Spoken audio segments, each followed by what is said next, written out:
오늘 창세기 3장 세 번째 말씀인데요. 죄송한데 이번 주 금요일 한 번 더 해야 될 것 같습니다. 그래서 오늘 3장 14절에서 19절까지 본문을 가지고 말씀을 같이 나누려고 합니다.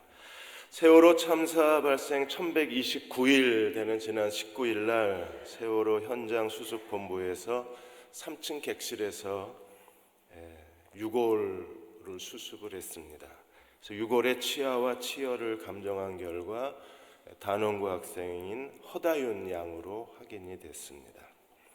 생존자들의 증언에 의하면 다윤 학생은 자기가 헬기 구조 순서였는데 뒤에 있는 친구를 먼저 보내고 그리고 이제 자기는 빠져나오지를 못했던 거였었어요.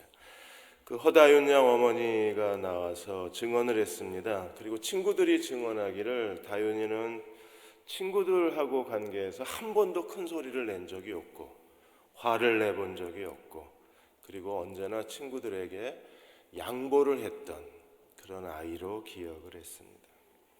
선악을 알게 하는 지혜의 나무를 먹었습니다. 그러자 놀라운 일이 일어났어요. 눈이 밝아졌습니다. 그들이 눈이 밝아져서 발견한 게 뭐였나요? 자기의 벌거벗음을 발견합니다. 사람이 벌거벗음을 발견했다는 게 어떤 뜻이라고 그랬습니까? 자기 열등감, 비교의식, 그리고 스스로 자기에 대한 비하감입니다. 그래서 사람은 인정받지 못하는 마음을 가지고 평생을 고통스럽게 사는 거예요. 사람들에게 인정받으려고 계속 옷을 갈아입습니다. 이렇게 하면 사람들이 나를 알아줄까? 그래서 열심히 외모를 가꾸는데 이제 외모 평준화 시대잖아요. 누구나 다 성형외과 다녀오면 다 비슷비슷해져서 돌아오니까. 전에는 뭐 쌍꺼풀 수술 돈 있는 사람이나 했는데 요새는 뭐 마음만 먹으면 누구나 다 할 수 있으니까. 외모에 무화과 나무 치마입이 소용이 없는 거예요. 전에는 대학 졸업장 가지면 그래도 인정을 받았는데 이제는 뭐 대한민국 10사람 중에 8명이 대학을 나왔으니까 이제 학벌 가지고도 자기가 인정을 못 받는 겁니다. 이런 열등감과 인정받지 못하는 마음 때문에 사람은 점점점 자기 중심, 이기적인 사람이 되는 거예요. 그래서 육신의 정력, 안목의 정력, 이생의 자랑, 이건 전부 자기 과시입니다. 자기를 드러내려고 하는 거예요. 그래서 하나님께서 이 무화과 나무 잎 치마를 해 입은 아담과 하와에게 가죽 치마를 해 입으셨죠. 벌거벗음에 대해서 이 죄로 말미암아 우리가 구원을 받았으면 이 벌거벗은 눈이 밝아져서 자기 벌거벗음을 알았으니까 이 벌거벗은 부끄러움에서 벗어나야 돼요. 그러면 부끄러움을 벗어버렸다는 건 뭘 의미합니까? 그게 예수님의 세 계명입니다. 내가 너희를 사랑한 것 같이 너희도 서로 사랑하라. 그래서 부끄러움과 서로 사랑하라는 이 세 계명이 서로 마주보고 있는 거예요. 우리가 서로 사랑할 때 우리는 비로소 죄로부터 구원받은 사람이 되고 마귀의 권세를 이기고 하나님의 자녀로 거듭난 사람이 될 수 있습니다. 그러므로 벌거벗음의 부끄러움과 서로 사랑하라는 세 계명의 두 개의 계명은 내가 나 중심의 사람으로 사는가 아니면 하나님 중심의 사람으로 사는가, 나는 내가 생명에 있는 사람인가 사망에 있는 사람인가, 내가 마귀의 자식인가 하나님의 자녀인가, 내가 하나님을 섬기는 사람인가 아니면 우상숭배 사람인가를 분별하는 절대적 기준이 예수님의 세 계명이 되는 거예요. 그래서 요한일서 3장 10절에 이러므로 하나님의 자녀들과 마귀의 자녀가 드러나나니 무릇 의를 행하지 아니하는 자나 그 형제를 사랑하지 아니하는 자는 하나님께 속하지 않았다. 하나님께 속하지 않았으면요 마귀에게 속한 거죠. 그래서 14절에 우리는 형제를 사랑함으로 사망에서 옮겨 생명으로 들어간 줄 알거니와 사랑하지 않으면 사망에 있습니다. 사망은 어디예요? 벌거벗음입니다. 사망은 죄입니다. 사망은 부끄러움입니다. 사망은 열등감입니다. 사망은 자기에 대한 욕심입니다. 그리고 사망은 교만입니다. 그래서 우리가 생명으로 옮긴 사람이라면 우리는 예수께서 우리에게 주신 새 계명에 순종하는 사람으로 살아가야만 돼요. 그래서 죄로 인한 벌거벗음에서 우리가 구원받고 자유를 얻었다.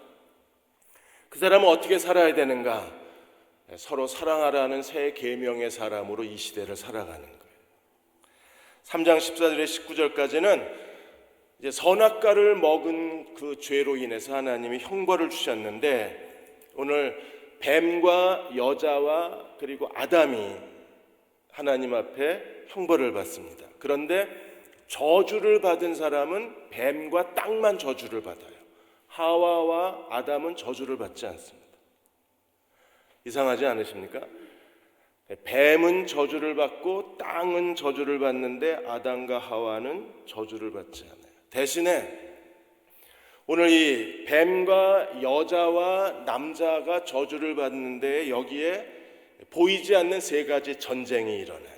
뱀의 후손과 여자의 후손 사이의 전쟁, 그 다음에 아내와 남편에 대한 주도권의 전쟁, 여자와 남편의 전쟁, 그리고 남자와 노동에 대한 전쟁. 그래서 보이지 않는 세 가지 전쟁이 인간을 지배하는 거대한 세계관을 형성하고 인간의 삶의 가치관을 형성하고 있는 거예요. 여러분이 어제 뉴스 보신 것처럼 미국의 유명한 팝 가수 아리아나 그란데가 영국의 제2의 도시 맨체스터 공연을 했는데 거기 한 2만여 명이 모여 있었는데 거의 공연 끝 무렵에 자살 폭탄 테러가 일어나서 22명 이상이 죽고 50여 명이 크게 다쳤습니다. 그러니까 2005년도에 런던 지하철 테러에서 50여 명이 그때 죽었었는데, 런던 지하철 테러 이후에 가장 큰 테러가 어제 일어난 맨체스터 테러입니다. IS가 공공연하게 자기들이 저질렀다 그랬어요. 그래서 지금 유럽과 전 세계는 테러와의 전쟁에 고통스러워하고 힘겨워하고 있습니다. 우리가 사는 이 죄의 세상은요, 이 세 가지 전쟁이 톱니바퀴처럼 맞물려서 인간의 삶을 이끌어가고 있는 거예요. 어떤 일이 일어났는가를 살펴보겠습니다. 먼저 3장 13절에서 15절까지는 뱀에 대한 하나님의 심판이 나옵니다. 뱀이 나를 유혹해서 내가 선악과를 먹었다고 하와가 솔직하게 고백을 하자 하나님께서 뱀을 저주하셨어요. 14절에 보시면 여호와 하나님이 뱀에게 이르시되 네가 이렇게 하였으니 어떻게 했어요? 하와를 유혹해서 꾀어서 선악과를 먹게 했습니다. 내가 이렇게 하였으니 내가 모든 가축과 들의 모든 짐승보다 더욱 저주를 받아 배로 다니고 살아있는 동안에 흙을 먹을지니라. 더욱 저주를 받는다. 하나님이 금지시킨 거예요. 하나님께서 뱀을 금지시켜서 어떻게 하셨습니까? 배로 다니게 만드셨어요. 그러니까 흙을 배로 끌고 다녀야 돼요. 그래서 배로 다니고 그 다음에 뭘 먹어요? 흙을 먹어요. 실제로 뱀이 흙을 먹지는 않습니다. 그런데 그 정도로 흙에서 벗어나지 못하는 거예요. 맨날 기어 다녀야 되고 흙 속에 사는 게 아니라 하나님이 지으신 모든 들짐승 가운데 가장 흙과 가까이 살아야 되니까. 그래서 하나님이 뱀에게 저주를 하셨습니다. 교활하다고 하는 히브리어의 단어가 아룸이라는 단어입니다. 그런데 하나님께서 금지시켰다는 단어가 아루루라는 단어예요. 그래서 하나님이 아룸, 교활한 뱀을 아루루 금지시키신 거예요. 뭘 금지시켰습니까? 걸어다녔는지 날아다녔는지 모르겠지만 어쨌든 뱀은 금지당하여서 배로 기어다니는 존재가 되어버렸습니다. 그리고 하나님이 15절에, 이게 3장 15절이 최초의 복음 선언이라고 우리가 얘기합니다. 3장 15절에 뭐라 그랬어요? 내가 너로 여자와 원수가 되게 하고 내 후손도 여자의 후손과 원수가 되게 하리니 여자의 후손은 내 머리를 상하게 할 것이요 너는 그의 발꿈치를 상하게 할 것이라. 그래서 뱀은요 두 가지의 사이에 끼어 있어요. 하나는 흙에 끼어 있고 또 하나는 여자에 끼어 있어요. 그래서 뱀은 흙과 여자의 중간에 있는데 평생 흙에서 살아야 되고 흙에서 벗어나지 못하고 동시에 여자와 원수가 되는 거예요. 그래서 15절에 내 후손도 여자의 후손과 원수가 되게 하리니 여자의 후손은 내 머리를 상하게 할 것이요 너는 그의 발꿈치를 상하게 할 것이라. 그래서 우리가 여자의 후손 그러면 누구라고 해석을 합니까? 예수님. 왜냐하면 우리는 다 남자의 자녀 후손인데 예수님은요, 남자 없이 동정녀 마리아에게서 태어났기 때문에 예수님은 모든 인류가 다 남자에게서 태어났지만 예수님은 남자 없이 성령으로 잉태되어서 태어나셨기 때문에 그래서 여자의 후손이라고 그래요. 지금 일부 구약학자들은 이 3장 15절이 최초의 그 하나님의 복음이라고 하고 여자의 후손이 메시아라는 걸 거부하는 신학자들도 꽤 많이 있습니다. 3장 15절이 거부가 되면 이게 성경 전체의 축이 흔들려 버리는 거예요. 그래서 여자의 후손이 예수가 아니라고 설명하고 설득하는 신학자들이 많았습니다. 그런데 보수주의적 관점에서는 여전히 여자의 후손은 우리가 메시아로 해석을 하는 거예요. 그래서 내 후손도 여자의 후손과 원수가 되게 하려니 여자의 후손은 내 머리를 상하게 할 것이요. 여러분, 머리가 상하면 권세가 깨진 거잖아요. 머리가 상하면 그의 모든 주권이 파괴를 당한 겁니다. 그리고 여자의 후손은, 뱀의 후손은 그의 발꿈치, 여자의 후손의 발꿈치를 상하게 하리라. 이게 전부 똑같은 히브리어 단어로 돼 있어요. 내 머리를 슈프할 것이요, 그러면 그의 발꿈치를 슈프할 것이다. 부수면 부수게 하리라. 이렇게 돼 있습니다. 예수님이 이 땅에 오셔서 십자가에 죽으시고 부활하심으로 말미암아 사탄의 머리를 부셔버리셨어요. 그래서 마태복음 12장 28절 29절에 이렇게 말씀하셨습니다.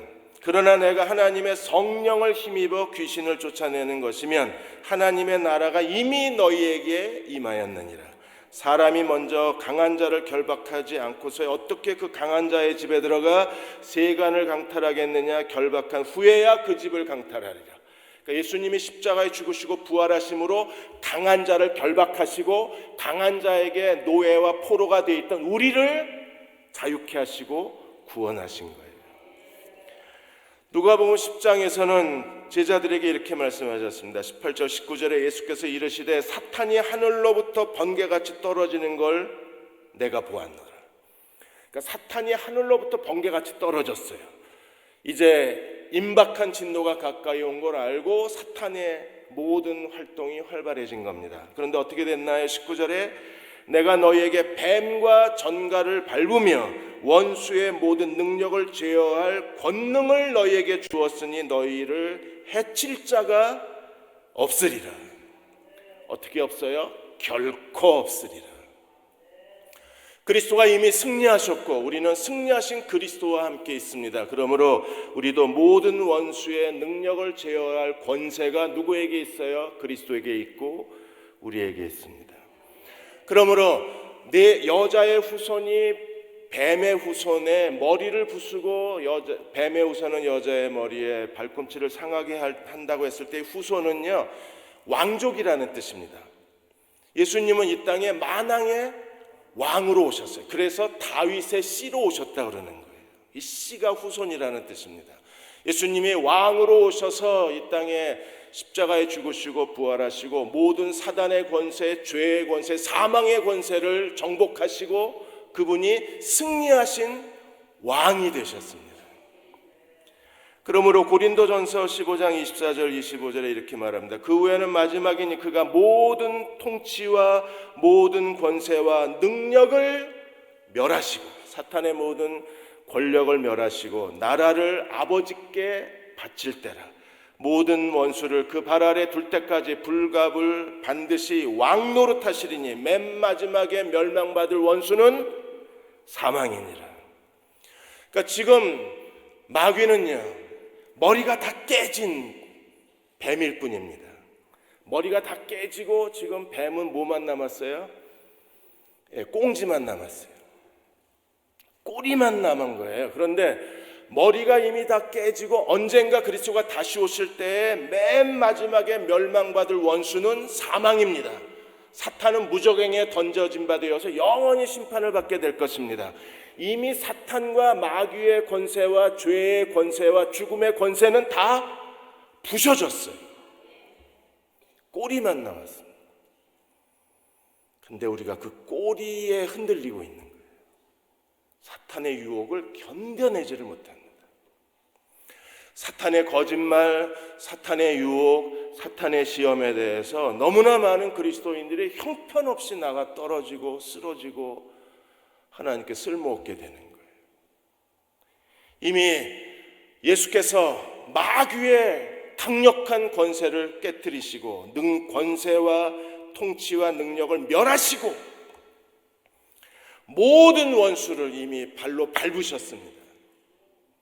그리고 언젠가 다시 오시면 나라를 하나님께 바치시게 될 영광스러운 그날을 우리가 기다리고 있는데 사탄의 시험을 못 견뎌요. 그러니까 지금도 사탄은요, 흙과 여자 사이에서 뱀이 존재하잖아요. 그런 것처럼 사탄은 끊임없이 하나님의 자녀들을 넘어뜨리고 쓰러뜨리고 쓸모없게 만들고 무능하게 만드는 거예요. 김인환 목사님이 영원히 잘 되는 집이라는 책에서 영국의 10대 변호사가 된 그 변호사 이야기를 했습니다. 10대 끝 무렵에 변호사가 돼서 영국에서 이 10대가 변호사가 된 게 아주 굉장히 큰 사회적 충격이었었어요. 또 변호도 굉장히 유능하게 잘했습니다. 그래서 나중에는 큰 사건을 맡게 됐는데 아무래도 나이가 어리니까 사회적 경험이 없으니까 너무 큰 사건을 맡게 되고 스트레스에 빠졌다가 그 후에 정신착란 증세에 빠져요. 정신착란 증세에 빠지면서 이 변호사가 완전히 은둔 생활이 시작이 되고 자기 정죄가 시작이 됐습니다. 사탄이 그 틈을 안 놓치거든요. 그러니까 사탄이 들어와서 움켜쥔 거예요. 사탄이 들어와서 움켜쥐면 제일 먼저 나타나는 증상이 뭐냐면 자기 비하, 자기 비판, 자기에 대한 정죄감이 커집니다. 그래서 하루 종일 이 젊은이는 나는 더러운 인간이야, 나는 쓸모없는 인간이야, 나는 지저분한 인간이야, 나는 쓰레기 같은 인간이야, 계속 그 얘기를 합니다. 그걸 지켜보고 있던 몇몇 신실한 그리스도인들이 이 청년을 내버려 두면 완전히 그야말로 파멸에 이르게 될 것 같으니까, 그래서 같이 기도하면서 찾아가서 두 가지를 얘기했어요. 하나는요, 하나님이 당신을 사랑하고 계십니다. 그리고 또 하나는 주님의 모든 보혈이 당신의 모든 죄와 열등감에서 우리를 깨끗게 하실 수 있고 우리를 자유롭게 하실 수 있습니다. 그래서 이분들이 계속 찾아가서 하나님이 당신을 사랑하십니다. 예수님의 보혈이 당신을 깨끗게 하실 수 있습니다. 예수님을 믿기만 하면 예수님의 보혈이 당신의 모든 어두운 마음을 정결케 하실 것입니다. 자유롭게 하실 것입니다. 오늘 성가대가 찬양한 것처럼 주님이 당신 마음에 빛을 비춰주시면 당신은 모든 어두움에서 자유로워질 수 있습니다. 견디질 못한 이 청년이 예수님을 영접하는 기도를 드렸습니다. 그리고 십자가에 죽으신 그리스도께서 자기의 모든 더럽고 추한 죄를 용서하셨다는 그 하나님의 사랑과 용서를 온 마음으로 받아들여요. 그리고 십자가 앞에 엎드립니다. 그는 진정으로 하나님의 사랑에 굴복당한 사람이 되고 예수님의 십자가의 보혈이 자기를 완전히 깨끗하게 씻었다는 것을 온몸으로 체험합니다. 여러분, 이 사람이 누굽니까? 그 유명한 윌리엄 카우퍼가 바로 이 사람이 10대 변호사가 된 사람이고, 이분이 지은 찬송가가 바로 샘물과 같은 보혈은 임마누엘 피로다. 이샘의 죄를 씻으면 정하게 된 이 찬송가를 작사하신 분이 바로 윌리엄 카우퍼예요. 지금도 사탄은요 계속 우리한테 얘기합니다. 넌 쓰레기야. 너는 무능한 사람이야. 네가 뭘 할 수 있다고 생각하냐. 계속 우리를 좌절하게 만들고 자기 자신에 대해서 실망하게 만들어요. 여러분, 그거를 마저 고개를 끄덕끄덕하는 순간에 우리는 완전히 패배감 속에 들어가 버립니다. 어떻게 해야 되나요? 우리도 하나님의 사랑을 기억해야 돼요. 우리는 어떤 사람이에요? 하나님이 독생자를 주시기까지 사랑한 사람입니다. 우리는 어떤 사람입니까? 아무리 더럽고 추해도 예수님이 그 흘리신 십자가의 보혈로 우리를 정결케 할 수 있는 하나님의 자녀들입니다. 그러니까 지금도 여자의 후손과 뱀의 후손의 영적 전쟁 속에서 우리는 주님을 따라가고 있는 거예요. 두 번째, 3장 16절에 여자에게 준 형벌입니다. 또 여자에게 이르되 내가 네게 임신하는 고통을 크게 더하리니, 임신하는 고통, 해산의 고통입니다. 네가 수고하고 자식을 낳을 것이요. 그래서 여자의 한쪽엔 뭐가 있어요? 자식이 있습니다. 그 다음에 자식을 낳을 것이요 너는 남편을 원하고 남편은 너를 다스릴 것이니라. 그래서 한쪽엔 남편이 있습니다. 여자의 일생은요, 두 개의 중요한 단어가 뭐예요? 한쪽은 자식, 한쪽은 남편입니다. 그리고 여자는요, 한쪽은 뱀. 왜냐하면 여자의 후손이 뱀의 후손과 원수가 되는 거니까. 한쪽엔 뱀이 있고 또 한쪽에는 남자가 있는 거예요. 그래서 뱀과 남자의 중간에 여자가 있고 여자의 양옆에는 자식과 남편이 있는 거예요. 그래서 여자는요, 무엇으로 삽니까? 자식과 남편 두 개의 단어로 살아가는 존재가 여자가 된 거예요. 그래서 하나님은 여자에게 준 두 개의 형벌이, 하나는 출산의 고통을 크게 더하신 것이요. 단순히 출산의 고통만 더했겠어요? 아니요. 자식 키우는 거 이상의 여자의 고통은 없습니다. 왜 내가 이렇게 고통스럽게 애를 키워야 되나, 뭐가 잘못됐나 궁금하신 분은 이번 주 토요일 날 오시면 해답을 얻으실 수 있어요.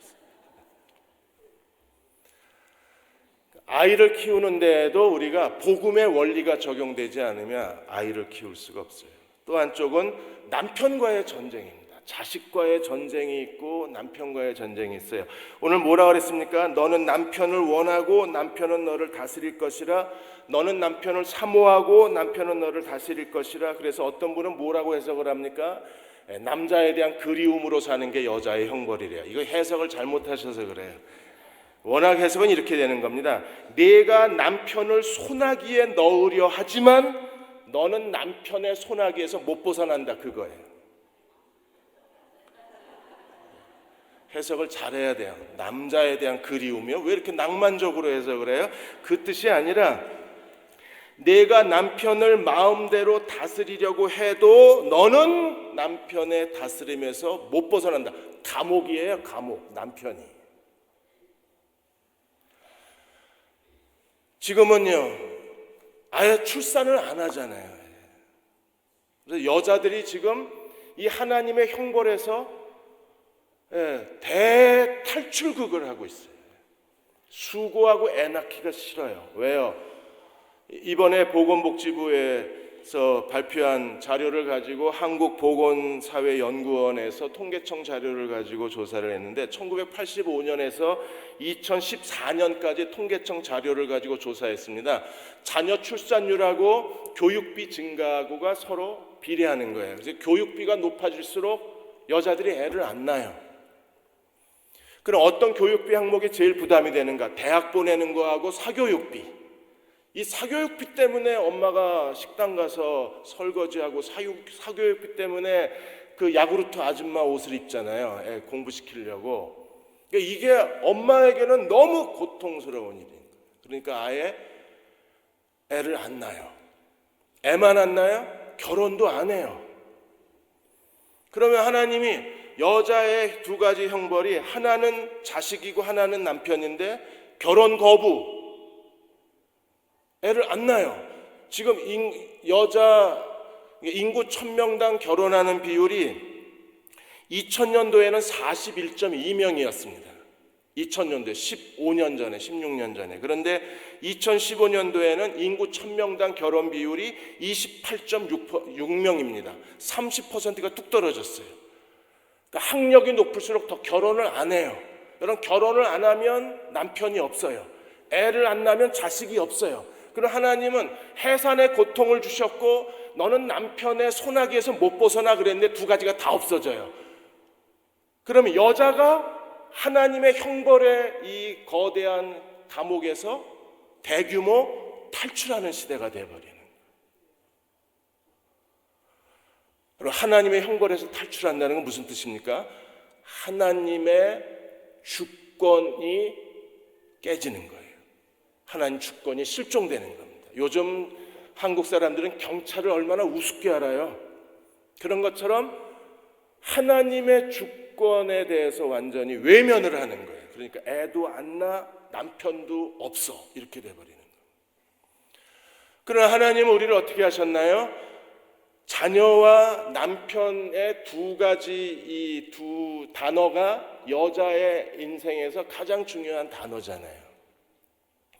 그러니까 성경에 보면 이 두 개의 단어를 끝까지 추구한 사람들이 하나님께 놀랍게 쓰임을 받았고, 이 두 개의 단어를 잃어버리지 않으려고 몸부림친 여자들이 하나님께 영광스럽게 쓰임을 받은 거예요.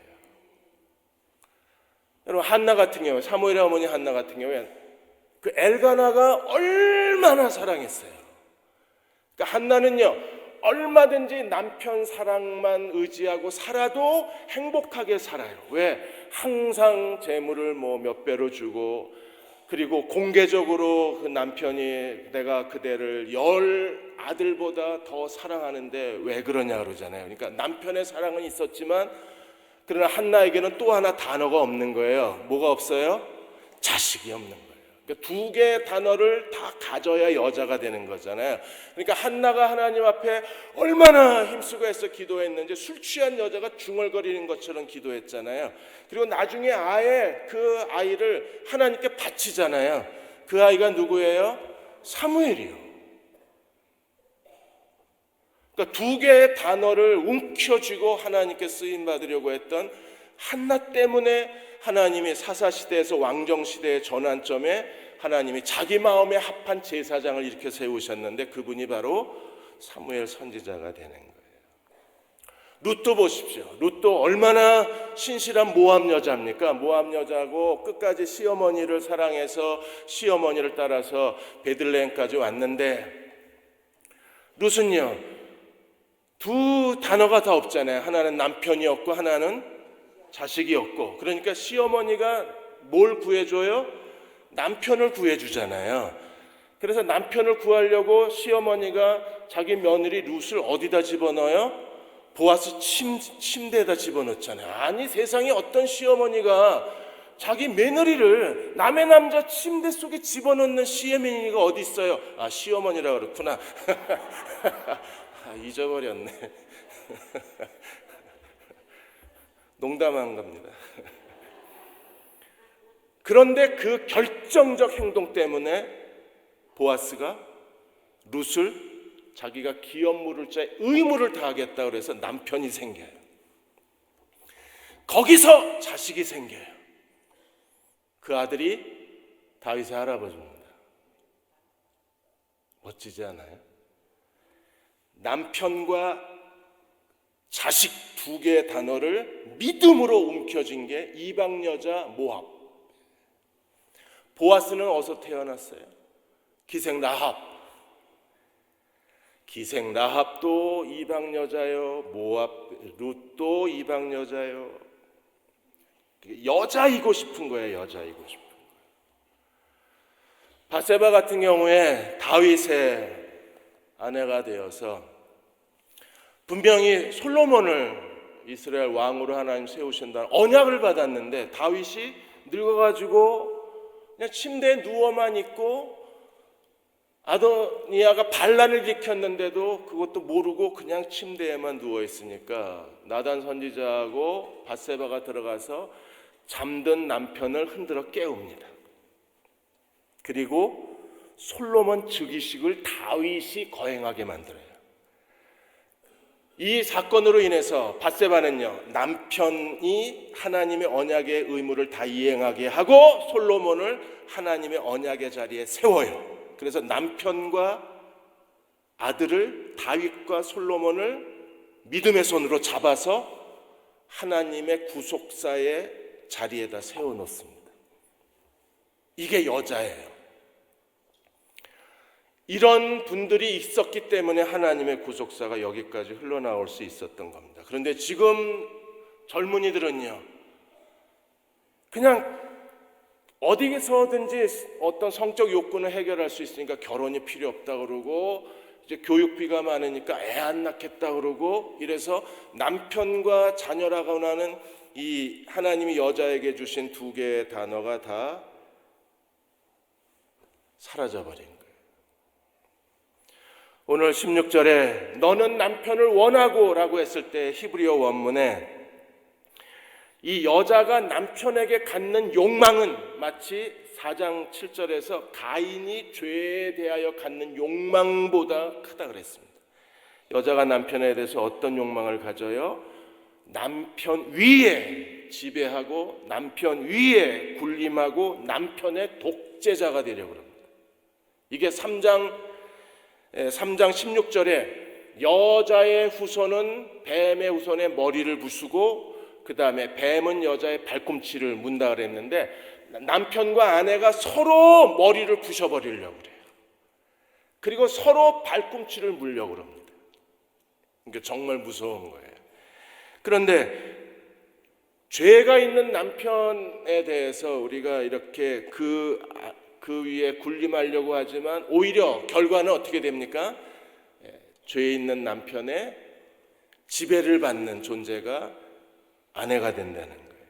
그래서 서로가 서로의 주도권을 가지고 맹렬하게 싸우는 게 남편과 아내의 삶의 현장이에요.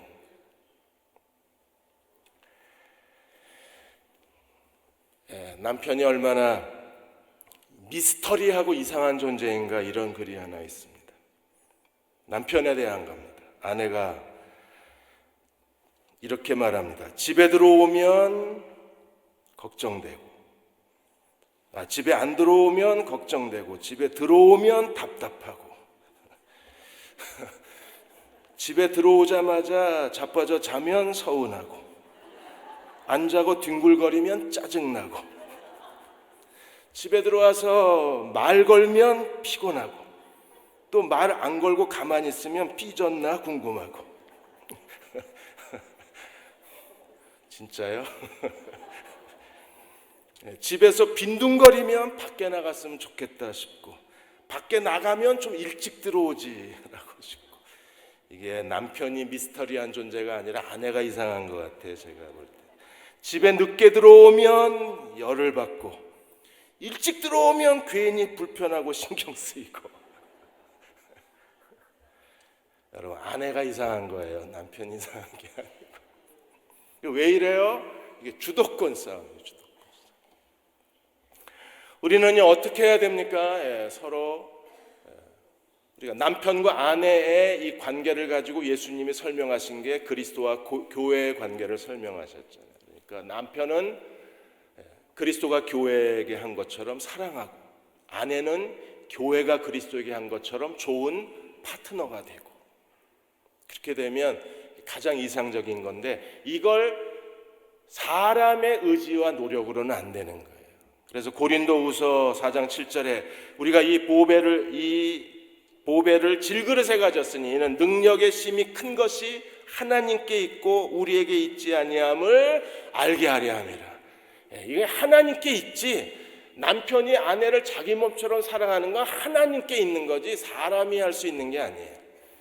아내가 교회가 그리스도께 하듯이 남편의 좋은 파트너가 되어서 남편의 길을 인도하는 남편을 돕는 배필이 될 수 있는 것은 사람이 할 수 있는 일이 아니라 하나님의 능력으로만 가능한 일이에요. 제가 지난번 결혼식에 가서 결혼하는 신랑 신부에게 행복한 부부의 비결에 대한 이야기를 했습니다. 이게 미국에서 행복한 부부라고 인정된 사람들이 어떻게 행복한 결혼 생활을 했나의 비결을 정리한 걸 이제 신랑 신부에게 전해 주었어요. 제가 전해 주면서도 속으로는 이게 사람의 의지로는 안 되는데 믿음으로만 되는데 그래서 나중에 제가 믿음으로만 되니까 하나님을 잘 의지하라 그랬어요. 첫째가 뭐냐면 파트너가 내 마음을 내 기분을 다 이해할 거라고 절대 생각하지 말라. 남편이 알겠지, 아내가 알겠지, 몰라요.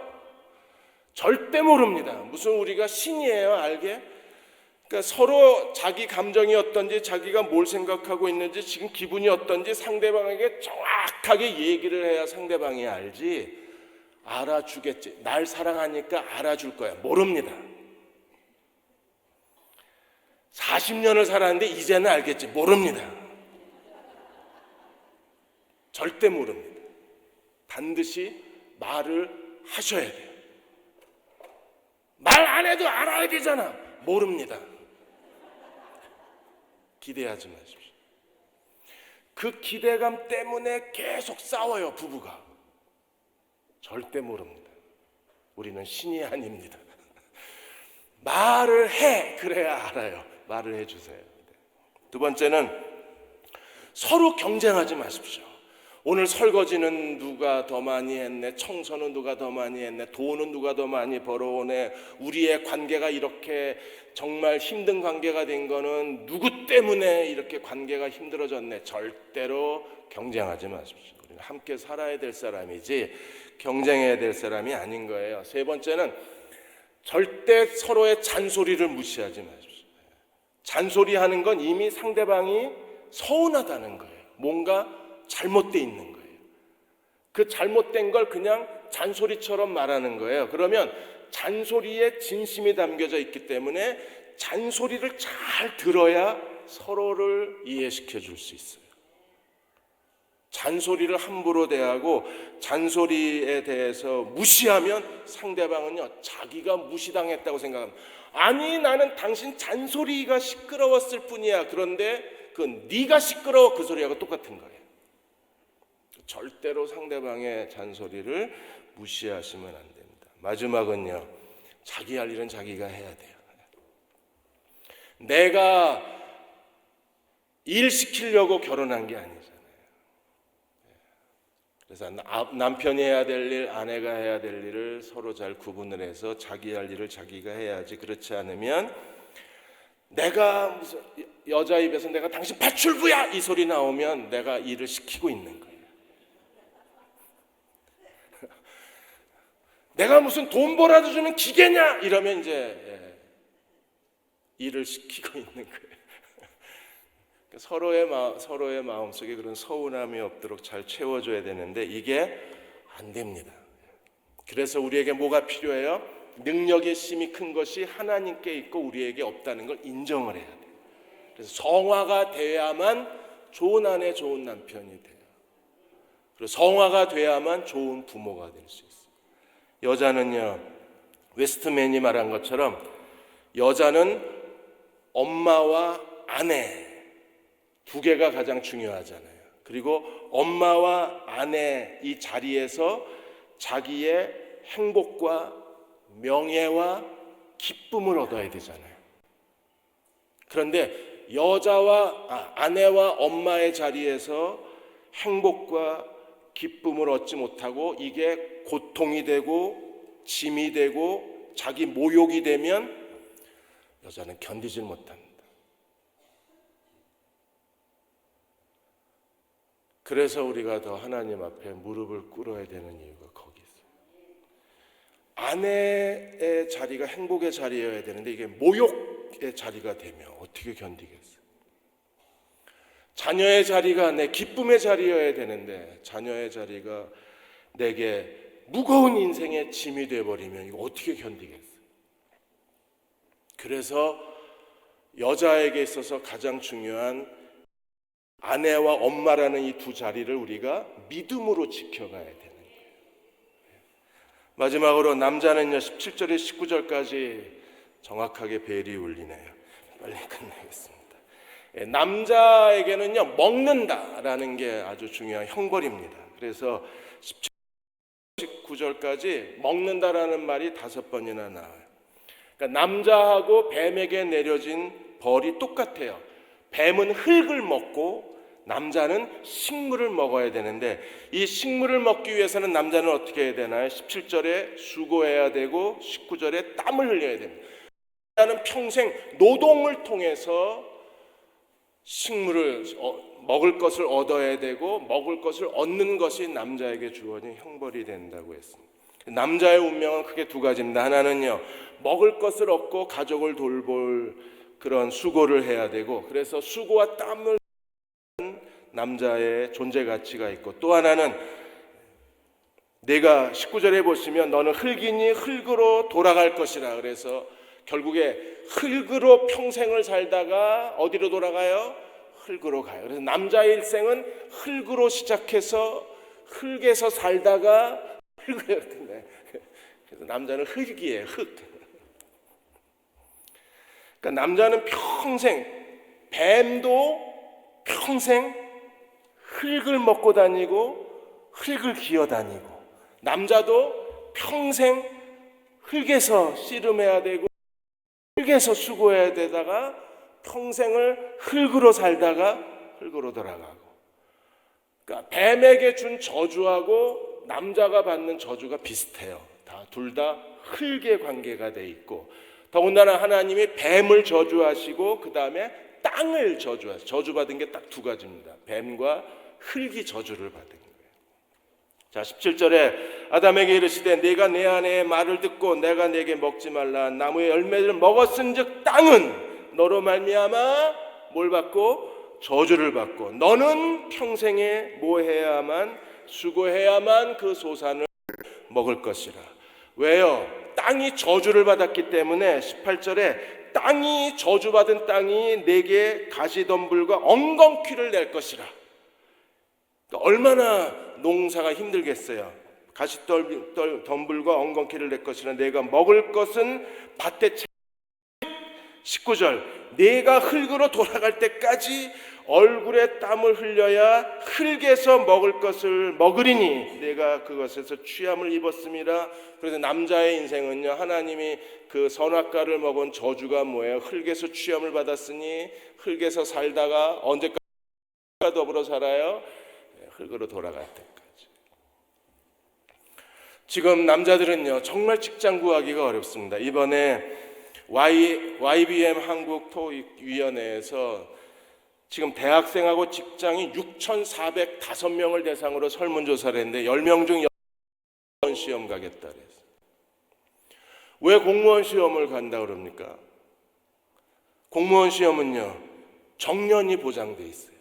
그래서 6,405명 가운데 그 60%의 사람들이 대답을 했는데, 거기 이 첫 번째 이유가 정년 때문에, 두 번째는 좋은 복지 제도와 그 다음에 근무 환경 때문에, 세 번째는 공정한 채용 기회 때문에, 네 번째는 공무원 연금 때문에. 이제는 정년 퇴직하고도 20-30년을 더 살아야 되니까 젊은 사람들이 연금에 대한 고민이 된 거예요. 그런데 국가의 공무원 연금보다 더 안정적인 게 없잖아요. 그래서 공무원 시험을 보겠다고 하는 거예요. 창업으로 대기업으로 뛰쳐나갔던 많은 젊은이들, 심지어 이미 직장을 하고 있는 젊은이들도 다시 공무원 시험 준비를 하고 있습니다. 그 이유가 어디 있어요? 안정적으로 가족을 먹여 살리기 위해서, 자기 인생이 보장받기 위해서는 어떤 직업을 갖느냐가 우리에게 너무나 중요한 겁니다. 그러니까 남자는 먹여 살리는 이 생계 문제가 제일 어려워요. 그리고 그것을 통해서 또 어떻게 자아 실현을 이루냐가 너무 중요한 거예요. 우리는 어떻게 시편 37편에서 너의 길을 여호와께 맡기라, 저를 의지하면 누가 이루시고? 하나님이 이루시고. 그래서 믿음으로 사는 걸 배워야 되는 거예요. 우리가 예수 그리스도를 믿고 구원받으면 우리는 사망에서 생명을 얻은 사람입니다. 생명의 사람이 됩니다. 우리가 예수 그리스도를 믿고 성화되면 나를 포기하고 그리스도를 믿는 믿음으로 살고, 더 이상 내가 나를 의지하지 않고 주님을 의지하고 살면 우리는요, 내가 너희를 사랑한 것 같이 너희도 서로 사랑하라. 우리는 비로소 남편을 사랑할 수 있고, 아이를 사랑할 수 있고, 아내를 사랑할 수 있고, 그리고 부모와 자녀를 사랑할 수 있어요. 성화가 안 일어나면 누구도 사랑할 수 없어요. 내 자신이 십자가에 못 박히고 그리고 그리스도와 함께 다시 살아야만 우리는요 서로를 사랑할 수 있는 존재가 될 수 있어요. 그리고 무엇보다 우리는 예수님으로 우리는 진정한 안식을 얻어야 합니다. 이 평생의 수고와 땀을 가지고 살아야 돼요. 우리는 일하지 않으면 먹을 수가 없습니다. 그런데 하나님이 우리에게 주신 놀라운 하나님의 복이 무엇입니까? 우리에게 안식의 복을 주셨어요. 우리가 주님을 의지하면 주님께서 우리를 대신하여 일하고 계신 겁니다.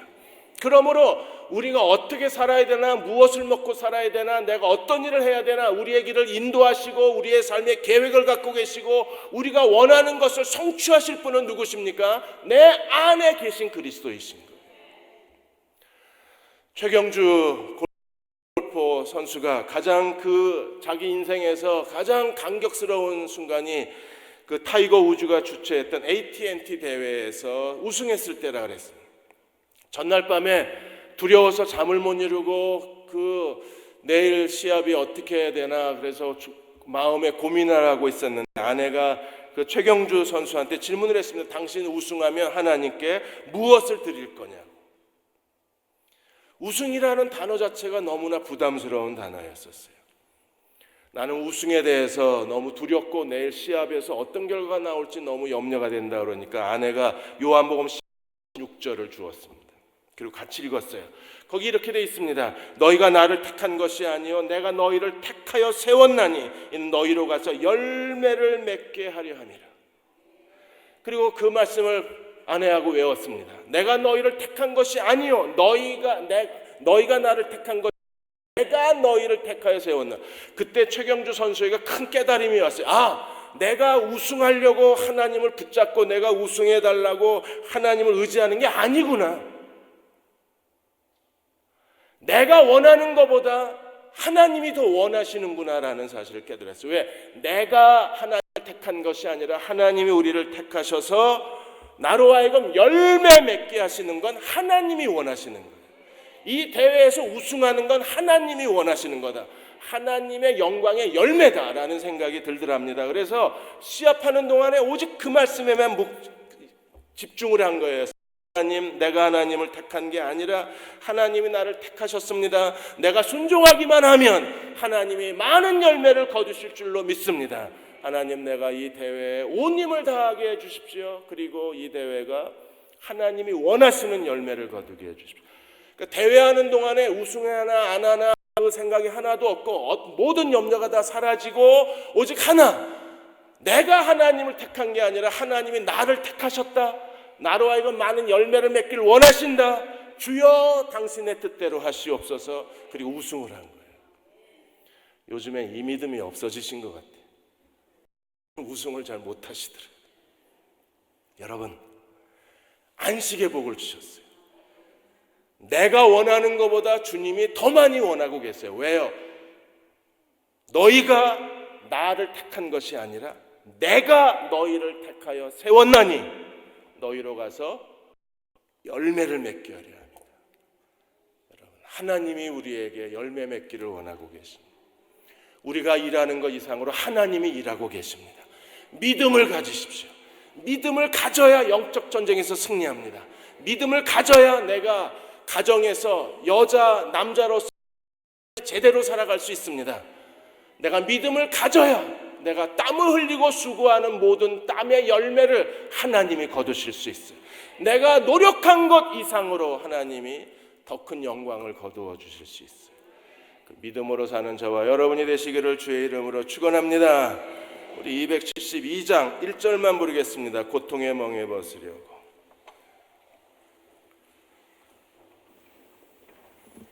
고통의 멍에 벗으려고 예수께로 나옵니다.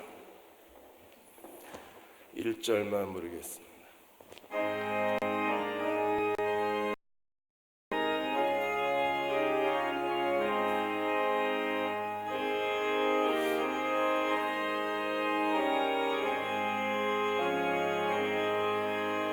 고통의 멍에 벗으려고 예수께로 나갑니다. 자유와 기쁨 베푸시는 주께로 가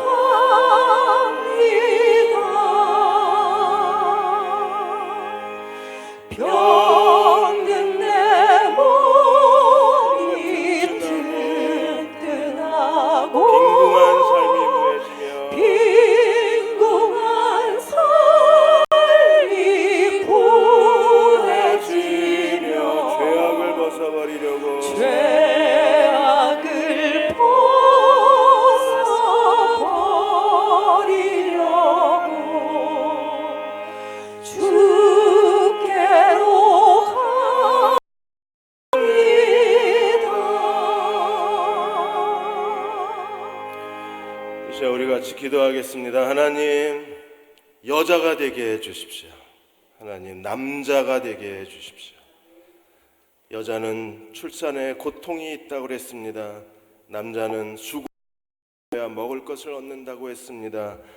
하나님, 우리가 이런 인생에 끌려다니는 사람이 되지 말게 하여 주시고, 하나님과 함께 하나님 뜻대로 자기 인생을 잘 다스리는 믿음의 사람 되게 하여 주옵소서.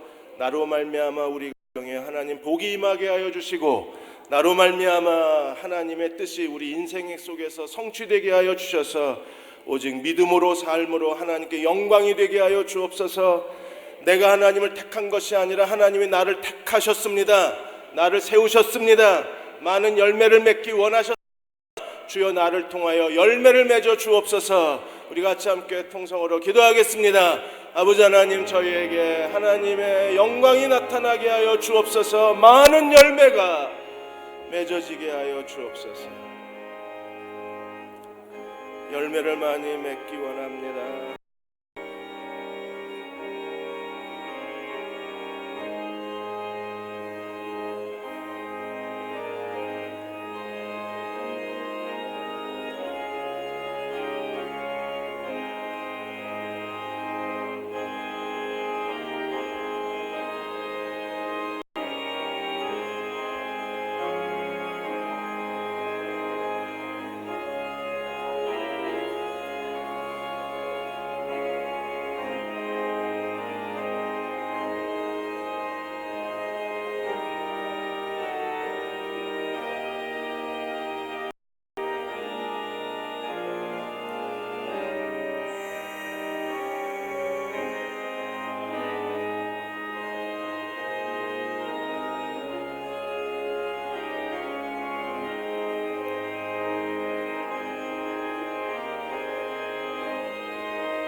우리의 영원한 원수인 마귀 사탄은 최초의 아담 하와를 하나님이 말씀하시기를 선악과를 먹지 말라고 하는 하나님 말씀 순종하게 해서 두 부부에게 선악과를 먹게 함으로 하나님의 말씀을 불순종하여 아담 하와를 통해서 우리 모든 인류를 죄와 죽음과 하나님의 심판과 지옥의 형벌을 하고 자기가 우리 모든 인류의 주인이 되어서 오늘날도 많은 사람들을 주님 죄에 빠지게 하고, 주님 또한 이 사탄이 이 네 가지 선물을 위해서 결국은 모두를 지옥으로 끌고 가려고 하는 것이 마귀의 관계요 술책입니다. 그런데 우리를 사랑하신 하나님께서 구원자 되신 우리 주 예수 그리스도를 이 땅에 보내주셔서 우리의 죄와 죽음과 하나님의 심판, 지옥의 형벌을 몸소 짊어지시고 십자가에 달리셔서 우리의 모든 죄와 죽음과 하나님의 심판과 지옥의 형벌을 다 청산하시고 다 이루시고 다 이루셨다고 선언하신 부활의 주님이 오늘 우리 가운데 살아계셔서 오늘도 우리 심령 가운데 진정한 우리 인생의 주인이 되셔서 우리를 하나님의 영광의 나라로 주님의 귀한 행복과 평안과 기쁨과 하나님께 영광 돌리는 아름다운 삶을 살기 위해서 참으로 이 땅에서도 주님을 주인으로 삼고 주님의 지상 명령인 땅끝까지 이르러 생명의 복음을 전하라는 귀한 명령을 주신 줄로 믿습니다. 이 주님의 지상 과제를 철저하게 하나님 말씀을 순종함으로 말씀에 순종하고 성령을 순종하고 주님 온전히 주님의 뜻을 순종해서 사는 주님의 참된 좋은 군사로 살기 위해서 오늘도 저희가 이 땅에서 생명의 참으로 기회 있을 때마다 땅까지 전하기를 소원합니다. 이와 같은 소원을 가진 당신의 사랑하는 자녀들의 머리머리 위에 지금도 하나님이 함께하여 주시고 주님 우리를 극진히 사랑하셔서 독생자를 부르신 하나님의 극진하신 사랑하심과 몸소 이 땅에 오셔서 우리의 죄악을 해결해 주신 우리의 참 구주가 되신 예수님과 우리 심령 속에서 우리를 항상 진리 가운데로 말씀 가운데로 천국으로 인도하시는 성령님의 은혜가 오늘 수요예배에 참여하는 모든 성도들의 심령 영원한 은혜로 함께 하시옵기를 우리 주 예수 그리스도 이름으로 간절히 축원을 드립니다. 아멘.